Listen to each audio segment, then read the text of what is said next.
Collectorate కు పోయి అర్జీలిచ్చి ఆపది సాపది చెప్పుకునుడు ఏ జిల్లాలనైనా common.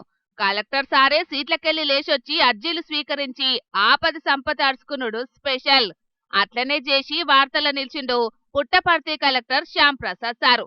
అగో చూస్తున్నారు కదా నొల్లా, అందరూ నడవలేనోళ్లే. ఆటోలల్లా 3 చక్రాల బండ్ల మీద జిల్లా మూల మూల నుంచి వచ్చిండ్రు కలెక్టర్ సార్కు కష్టం చెప్పుకుందామని.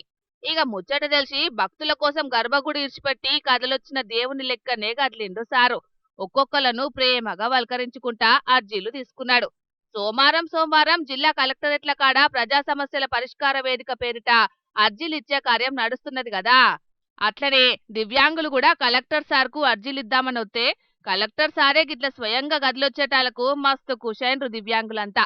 ఏదో మమ అన్నట్టు చెయ్యలే సారు, మస్తు ఓపిక కొద్దీ దివ్యాంగులిచ్చిన అర్జీలు చదివి తిప్పలు మొత్తం మర్చుకొని అప్పటికప్పుడు అధికారులతోటి మాట్లాడి సమస్య పరిష్కరించాలని ఆర్డరేసిండు.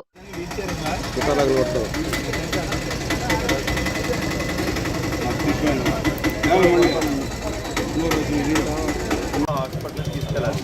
ఆ డాక్టర్ గారు తర్వాత మాకు అప్లై చేస్తే మేము పెడతాం. ఆటోలో ఉన్నోళ్లను, నేల మీద పనోళ్లను, 3 చక్రాల కుర్చీల ఊసునోళ్లను ఇట్లా అందరి దగ్గరికి పోయిండు. పేరు పేరున పలకరించిండు. స్వయంగా అర్జీలు స్వీకరించిండు. ఈ ముచ్చట తెలిసిన జిల్లా పబ్లిక్ కూడా మా కలెక్టర్ సారుది చాలా గొప్ప మనసని మస్తు పొగుడుతున్నారు. ఏమైనా కలెక్టర్ సార్ అంటే గిట్లుండాలొల్లా, ఏమంటారు?